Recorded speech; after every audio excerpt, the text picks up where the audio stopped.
বিশেষ দুই কিংবদন্তির জন্য জার্মান তারকা থমাস মুলার আগেই ঘোষণা দিয়ে রেখেছেন বায়ার্ন মিউনিখের সঙ্গে এটাই তার শেষ মৌসুম।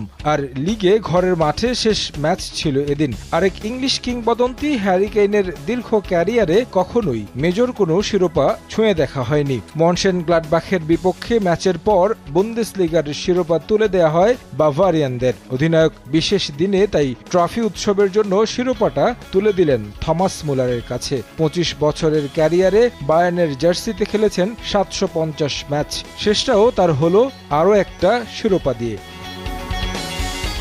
মুলারের বায়ার্নের সঙ্গে সম্পর্ক যুব একাডেমি থেকে। এরপর ক্লাবের হয়ে জিতেছেন রেকর্ড 13টি লিগ, 2টি চ্যাম্পিয়ন্স লিগ সহ অসংখ্য শিরোপা। তাই তো জার্মানদের কাছে ম্যাচ শুরুর আগেই মূল আকর্ষণ হয়ে ওঠেন তিনি। ভক্তদের ভালোবাসায় অ্যালিয়েন্স আরেনা থেকে বিদায় নিলেন মুলার।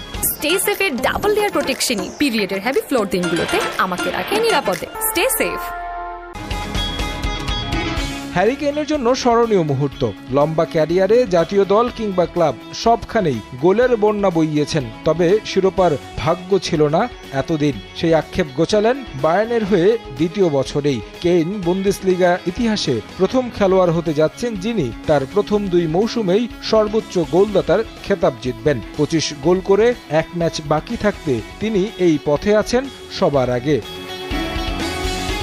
শিরোপা নিশ্চিত ছিল, বাকি ছিল আনুষ্ঠানিকভাবে ট্রফি হাতে তুলে দেয়ার। এদিন ঘরের মাঠে মনশেনগ্লাডবাখের বিপক্ষে ম্যাচের পর সম্পন্ন হলো সেই আনুষ্ঠানিকতাও। জার্মান লিগ নিশ্চিত থাকায় এই ম্যাচ তাদের কাছে ছিল কম গুরুত্বের। তবে হ্যারি কেইন গোল করতে ভুল করেননি। 90 মিনিটে অ্যালিসের স্কোরে 2-0 গোলের জয় নিশ্চিত হয় বায়ার্নের।